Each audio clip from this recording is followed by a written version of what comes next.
मैं रूली पांडे आपका स्वागत करती हूँ मेरे यूट्यूब चैनल पे। हम मोशन चैप्टर पढ़ रहे हैं। मोशन चैप्टर में हमने distance, displacement, velocity, speed, uniform, non uniform speed, इन सारी चीज़ों को समझ लिया है। अब आज के लेक्चर में हम एक्सेलरेशन से स्टार्ट करेंगे और थोड़ा सा प्रीवियस लेक्चर का रिवीजन करेंगे। उसके बाद डिस्टेंस, डिस्प्लेसमेंट में difference, uniform, non uniform motion समझेंगे, फिर थोड़ा सा ग्राफ के बारे में डिस्कस करेंगे। सबसे पहले एक्सेलरेशन को समझने के पहले थोड़ा सा हम वेलोसिटी और ये डिस्टेंस इन सबको रिवाइज कर लेते हैं। डिस्टेंस क्या होती है? जब भी कोई चीज़ मोशन में होती है तो वो कुछ ना कुछ डिस्टेंस कवर करती है, और अगर कुछ डिस्टेंस कवर कर रही है तो किसी ना किसी टाइम में डिस्टेंस कवर करेगी। तो जब पर यूनिट टाइम में कोई चीज़ डिस्टेंस कवर करती है तब उसको हम स्पीड कहते हैं। स्पीड क्या होता है? पर यूनिट टाइम में जो डिस्टेंस कवर की जाती है, यूनिट टाइम में जो डिस्टेंस कवर की जाती है उसको स्पीड कहते हैं। ठीक है, जो डिस्टेंस कवर की जा रही है अगर उसकी डायरेक्शन हमको पता है, ठीक है, अगर हमें उस डिस्टेंस की, जो भी हम डिस्टेंस कवर कर रहे हैं उस डिस्टेंस की अगर हमें डायरेक्शन मिल जाए तो वो हो जाती है वेलोसिटी। जैसे कि ये हो गई वेलोसिटी। अब डिस्टेंस में अगर डायरेक्शन ऐड कर दिया जाए तो वो क्या हो गया? डिस्प्लेसमेंट हो गया। वो डिस्प्लेसमेंट हो गया। ठीक है, डायरेक्शन पता चल गई डिस्टेंस की, या फिर किसी डायरेक्शन में अगर मोशन करते टाइम हम मुड़ गए तो वो डिस्प्लेसमेंट हो गया। तो यूनिट टाइम में जो डिस्प्लेसमेंट होता है उसको वेलोसिटी कहते हैं। ये हो गया स्पीड, वेलोसिटी, डिस्टेंस। कोई चीज मोशन में होती है तो जो भी डिस्टेंस वो कवर करती है इनिशियल से फाइनल पोजीशन के बीच में, जो भी उसका पाथ है वो डिस्टेंस है। अगर उसकी डायरेक्शन चेंज हो रही है तो वो डिस्प्लेसमेंट हो गया। पर यूनिट टाइम में अगर डिस्प्लेसमेंट हो रहा है तो वो वेलोसिटी हो गई। ठीक है, अब इसी से हम एक्सेलरेशन समझेंगे। जैसे कि ये कोई चीज है वो स्पीड में है, कोई चीज है वो मोशन कर रही है, तो ये यहां से यहां तक की डिस्टेंस हो गई और किसी ना किसी टाइम में कवर कर रही है इस डिस्टेंस को, तो ये क्या हो गया? हमारा स्पीड हो गया। अगर इसकी डायरेक्शन हमने चेंज कर दी तो ये क्या हो गई? डायरेक्शन पता चल गई हमको कि इस तरह की डायरेक्शन में हुआ तो डिस्प्लेसमेंट हो गया क्योंकि डायरेक्शन मिल गई। तो ये क्या हो गया? वेलोसिटी हो गई, क्योंकि कुछ ना कुछ टाइम तो इसको लगा ही होगा। तो यूनिट टाइम में जो डिस्टेंस कवर की गई, जिस डायरेक्शन में की गई, वो वेलोसिटी हो गया। अब अगर मान लो यहाँ पे वेलोसिटी 20 मीटर पर सेकेंड है और हमने अचानक से इसकी स्पीड को बढ़ा दिया। ठीक है, वेलोसिटी को अचानक से हमने बढ़ा दिया। 20 मीटर पर सेकेंड थी और 30 मीटर पर सेकेंड हमने इसकी स्पीड को, वेलोसिटी को कर दिया। तो यहाँ से यहाँ तक पहुंचने में वेलोसिटी चेंज हुई। अचानक से वेलोसिटी को चेंज हो गया, किया गया। किसी ना कुछ टाइम भी लगा होगा इस वेलोसिटी को चेंज करने में। तो पर यूनिट टाइम में जो वेलोसिटी में चेंज होता है, पर यूनिट टाइम में जो वेलोसिटी में चेंज होता है उसको एक्सेलरेशन कहते हैं। ठीक है, तो rate of change of rate मतलब पिछले लेक्चर में आपको बताया था, रेट मतलब होता है पर यूनिट टाइम। तो पर यूनिट टाइम में जो वेलोसिटी में चेंज आता है वो क्या होता है? एक्सेलरेशन। जैसे कि यहाँ पे 20 मीटर पर सेकेंड था, ठीक है, अचानक से वेलोसिटी बढ़ा दी गई, 30 मीटर पर सेकेंड कर दी गई, तो ये वेलोसिटी चेंज हो गया। तो चेंज इन वेलोसिटी क्या हो गया? Acceleration. In per unit time change in velocity is called acceleration.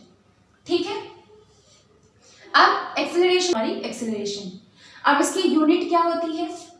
Change in velocity कहा गया है, वेलोसिटी की यूनिट क्या होती है? मीटर पर सेकेंड होती है इसकी यूनिट। टाइम की यूनिट सेकेंड होती है, तो एक्सेलरेशन की यूनिट क्या हो गई? मीटर पर सेकेंड स्क्वायर। ये होगा एक्सेलरेशन। ठीक है, एक्सेलरेशन की यूनिट क्या हो गई? मीटर पर सेकेंड स्क्वायर। अब मुझे लगता है कि आपको डिस्टेंस, डिस्प्लेसमेंट, स्पीड, वेलोसिटी, इसमें किसी तरीके का कोई कंफ्यूजन अब नहीं होगा। अब थोड़ा सा डिस्टेंस और डिस्प्लेसमेंट के डिफरेंस समझ लेते हैं। सबसे पहले डिस्टेंस कभी भी जीरो नहीं हो सकती है। क्यों जीरो नहीं हो सकती है? अगर कोई भी बॉडी ए से मोशन स्टार्ट करती है और बी तक पहुंचती है, ठीक है, बी पर पहुंचने के बाद अगर वो उस पोजीशन से वापस ए पर आ जाता है, तो डिस्टेंस की डेफिनेशन क्या होती है? डिस्टेंस क्या होता है? Total path covered by body.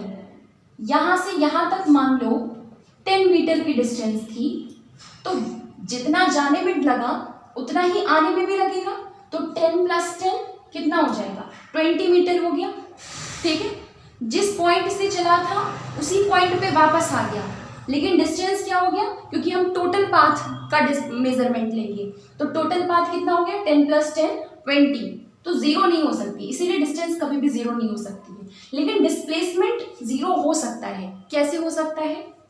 कोई बॉडी अगर ए से मोशन स्टार्ट करती है, उसके बाद वो बी तक पहुंचती है, ठीक है, बी पर पहुंचने के बाद अगर वो वापस से ए पोजीशन पर आ जाती है, तो शॉर्टेस्ट डिस्टेंस क्या हो गई? कुछ भी नहीं, ए से स्टार्ट किया था, ए से ए पर वापस पहुंच गया, ठीक है, तो वापस यहाँ पे डिस्प्लेसमेंट फिर कितना हो गया? थोड़ा सा भी डिस्प्लेसमेंट है, कोई भी पाथ यहाँ पे दिख रही है ए से ए तक पहुंचने में, ये तो पॉइंट है, कोई पाथ तो बन नहीं रहा है, और शॉर्टेस्ट पाथ जो है वो डिस्प्लेसमेंट होता है। तो ए से ए तक पहुंचने में क्योंकि कोई भी डिस्टेंस नहीं है, तो इस वजह से ये क्या हो गया?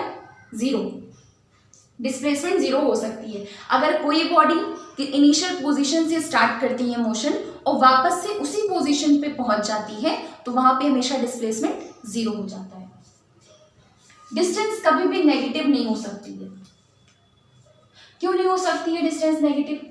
क्योंकि कोई भी चीज है, टोटल पाथ ले रहे हैं, यहां से यहां तक, यहां से यहां तक, कहीं भी कैसे भी चला जाए, उसका हम ये पूरा टोटल कर लेंगे पाथ को, तो ये वापस तो जा नहीं रही है, उसी पाथ में जा रही है। अब क्योंकि डायरेक्शन वगैरह इसमें मैटर नहीं करता है, इस वजह से यहां तक जाके अगर वे वापस भी आ जा रही है बॉडी, तो वहां पे क्या हो जाएगा? हम टोटल बस केवल ऐड कर लेंगे, ठीक है, डायरेक्शन नहीं है। जहां पे डायरेक्शन होगी वहीं पे तो नेगेटिव लगाया जाता है। डायरेक्शन आगे की तरफ होती है तो पॉजिटिव, डायरेक्शन पीछे की तरफ हो रहा है तो फिर नेगेटिव होता है, ठीक है। तो यहाँ पे डायरेक्शन की जरूरत ही नहीं है कोई, तो नेगेटिव का सवाल ही नहीं उठता, ठीक है। लेकिन डिस्प्लेसमेंट में डायरेक्शन होती है, कोई चीज यहां से जा करके अगर वापस आ रही है तो ये माइनस हो गया, ठीक है। जैसे ये 10 था तो यहाँ 10 - 10 माइनस करना पड़ेगा, क्योंकि वापस लौटा है तो माइनस इसमें लगता है। तो अगर जो डिजिट है वो ज्यादा हो गई, तो जैसे कि 10 - 20 बन रहा है, तो सब्ट्रैक्ट करने पे -20 ही तो आएगा, तो ये माइनस हो गया, तो डिस्प्लेसमेंट जो है वो नेगेटिव हो सकती है। डिस्टेंस हमेशा या तो डिस्प्लेसमेंट के इक्वल होता है या तो ग्रेटर होता है, क्योंकि अगर टोटल पाथ लिया जा रहा है तो टोटल पाथ तो बड़ा ही होगा, उसकी डिस्टेंस, उसका मेजरमेंट तो ज़्यादा ही आएगा, इसलिए डिस्टेंस हमेशा ज़्यादा होती है। इक्वल कैसे होती है? अगर कोई बॉडी का मोशन स्ट्रेट पाथ पे हो रहा है, तो स्ट्रेट पाथ पे हो रहा है तो डिस्टेंस डिस्प्लेसमेंट दोनों इक्वल हो जाती है। ये हमेशा इक्वल बता दिया। अगर स्ट्रेट लाइन पे पर मोशन हो रहा है तो डिस्टेंस डिस्प्लेसमेंट दोनों सेम होगा। अगर शॉर्टकट या फिर शॉर्टेस्ट डिस्टेंस ले रहे हैं हम, तो शॉर्टेस्ट डिस्टेंस को ही तो डिस्प्लेसमेंट कहते हैं, और कोई भी शॉर्टेस्ट चीज़ है वो ज़्यादा तो होगी नहीं, तो इस वजह से ये डिस्टेंस से कम ही होती है हमेशा डिस्प्लेसमेंट। डिस्टेंस कभी भी यूनिक नहीं हो सकती। क्यों नहीं हो सकती? क्योंकि वो बदल रही है ना, यहाँ पे 10 है, यहाँ पे 20 है, यहाँ है 30, अब इन सबको ऐड करेंगे तो दूसरा आएगा, ठीक है। और यहाँ पे अगर मान लो 10 ही मीटर आया, तो यहाँ से यहाँ तक डिस्टेंस एक बार हो गई तो कंफर्म हो गई। अब अगर हमने इसी की डिस्टेंस थोड़ी बहुत चेंज कर दी, यहाँ से यहाँ तक ऐसे लाके, तब यहाँ बी पॉइंट पर पहुंचे, तो ये डिस्टेंस तो चेंज होगी, लेकिन डिस्प्लेसमेंट शॉर्टेस्ट डिस्टेंस जो है वो बदलेगी नहीं? बदलेगी। तो ये हमेशा यूनिक होती है, क्या? डिस्प्लेसमेंट। और डिस्टेंस यूनिक कभी नहीं हो सकती, क्योंकि यहाँ से यहाँ तक जाने में अलग अलग पाथ ले रहे हैं, यहाँ से यहाँ तक पहुँचने में अलग अलग पाथ ले रहे हैं, तो मेजर करने पे दोनों का मैग्नीट्यूड तो अलग अलग ही आएगा ना, तो मैग्नीट्यूड अलग है तो यूनिक कहाँ से हो सकता है? तो डिस्टेंस भी नॉट बी यूनिक। फिर डिस्टेंस स्केलर क्वांटिटी होती है। क्यों? क्योंकि वो सिर्फ मैग्नीट्यूड बताती है, ठीक है, डायरेक्शन तो बताती नहीं है, तो डिस्टेंस स्केलर क्वांटिटी होती है क्योंकि केवल मैग्नीट्यूड बताता है। डिस्प्लेसमेंट जो है वो वेक्टर क्वांटिटी है, क्यों? क्योंकि इससे डायरेक्शन और मैग्नीट्यूड हमको दोनों पता चलता है। अब हम मोशन समझ लेते हैं कि मोशन क्या होता है, टाइप्स ऑफ मोशन क्या होते हैं। तो टाइप्स ऑफ मोशन इसके पहले वाले लेक्चर में हम पढ़ चुके हैं, ऑसिलेटरी मोशन, लीनियर मोशन और ये सर्कुलर मोशन, ये 3 मोशन पढ़ चुके हैं। लेकिन टाइप्स ऑफ मोशन 2 टाइप के होते हैं। पहला तो पैटर्न के बेसिस पे, मतलब कोई ऑब्जेक्ट अगर मोशन में है तो उसका पैटर्न किस तरीके से बन रहा है, तो वो होता है on the basis of pattern. अब हम पढ़ने जा रहे हैं मोशन के बेसिस पर मोशन कितने टाइप का होता है। पहला यूनिफॉर्म मोशन 2 टाइप के होते हैं, दूसरा नॉन यूनिफॉर्म मोशन।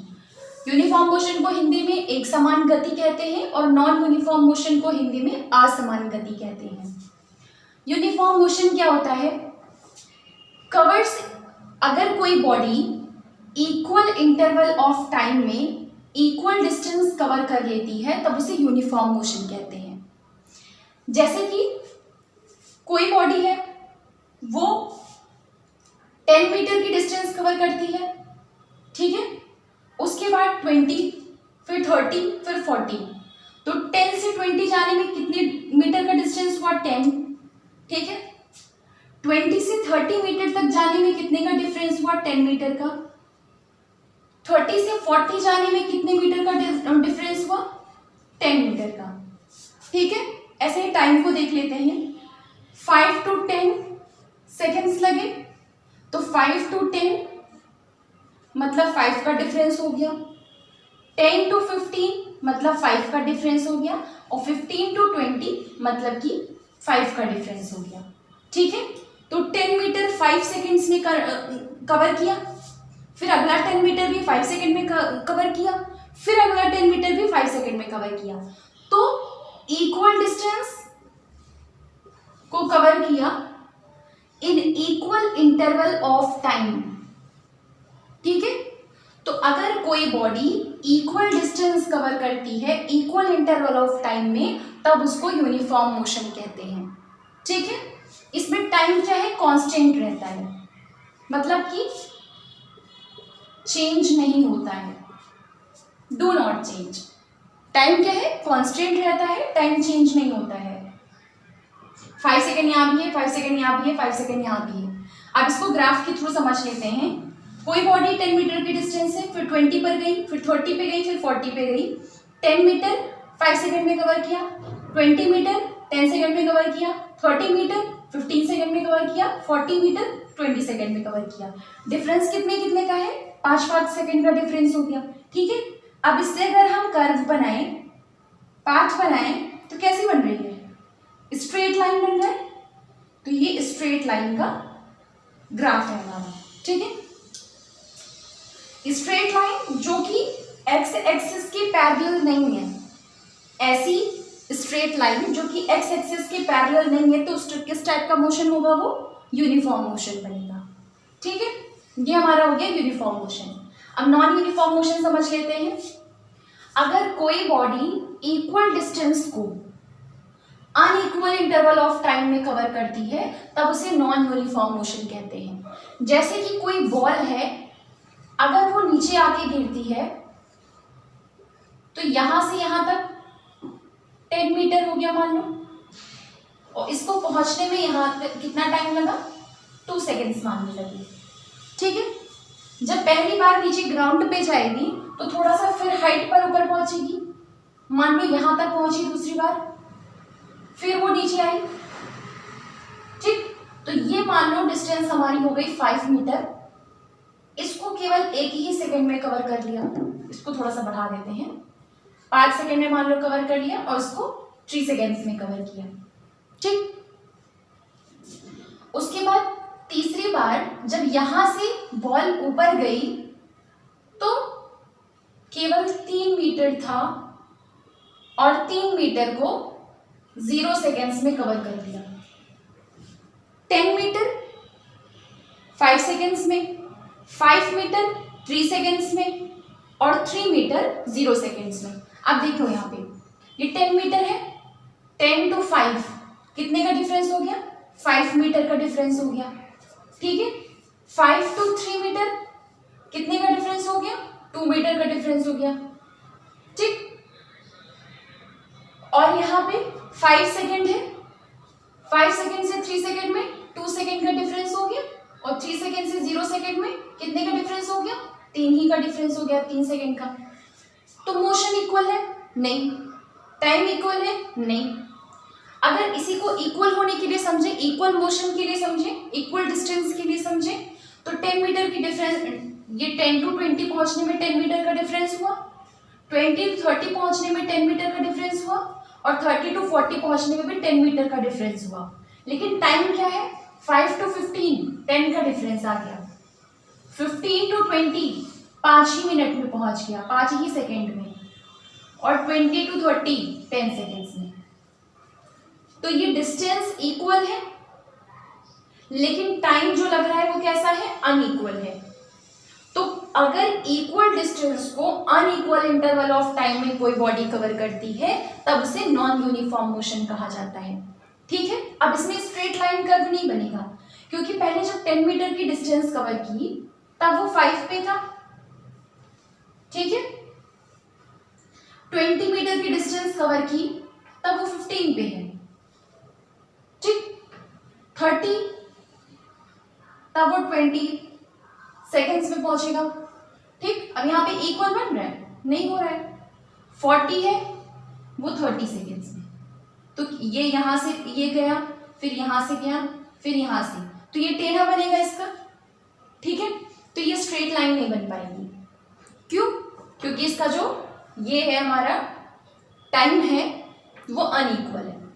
तो ये हो गया uniform motion and non uniform motion. Uniform motion क्या होता है? अगर कोई body equal distance equal time interval में कवर कर लेती है तो वो हमारा यूनिफॉर्म मोशन हो गया। और अगर कोई body equal distance unequal time of interval में कंप्लीट करती है तब उसको नॉन यूनिफॉर्म मोशन कहते हैं। यूनिफॉर्म मोशन में क्या होता है? टाइम कांस्टेंट रहता है, टाइम नहीं चेंज होता है, और नॉन यूनिफॉर्म मोशन में टाइम में वेरिएशन होता है, टाइम में चेंज रहता है, ठीक। तो ये हो गया हमारा यूनिफॉर्म मोशन और नॉन यूनिफॉर्म मोशन। अब हम इक्वेशन ऑफ मोशन समझ लेते हैं। 3 टाइप की इक्वेशंस होती है मोशन की।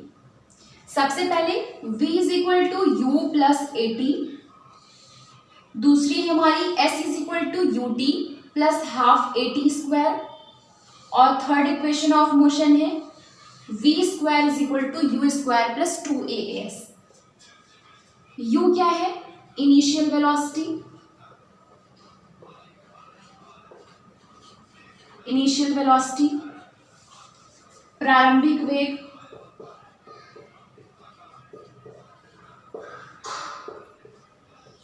प्रारंभिक वेग, v is equal to final velocity,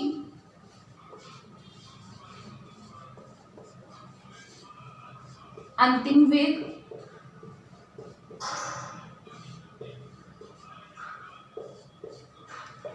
ठीक। s क्या है? डिस्टेंस है, दूरी, a एक्सीलरेशन है,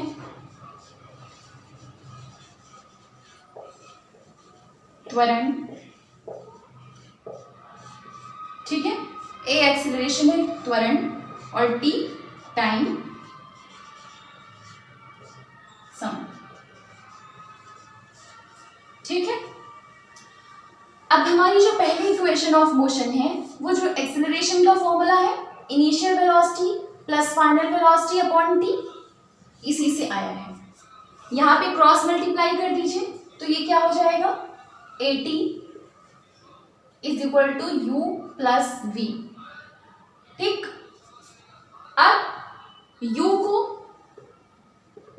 v को उधर ही रहने दें तो v is equal to U plus A T. अब ये देखिए यहाँ पे साइन प्लस भी हो सकता है, माइनस भी हो सकता है, ये भी प्लस हो सकता है, माइनस हो सकता है, और ये भी प्लस हो सकता है, माइनस हो सकता है। कैसे? सॉरी, q माइनस v, तभी हमारी वैल्यू, ठीक है। तो प्लस कब होगा? जब एक्सीलरेशन होगा। माइनस कब होगा? जब रिटार्डेशन होगा।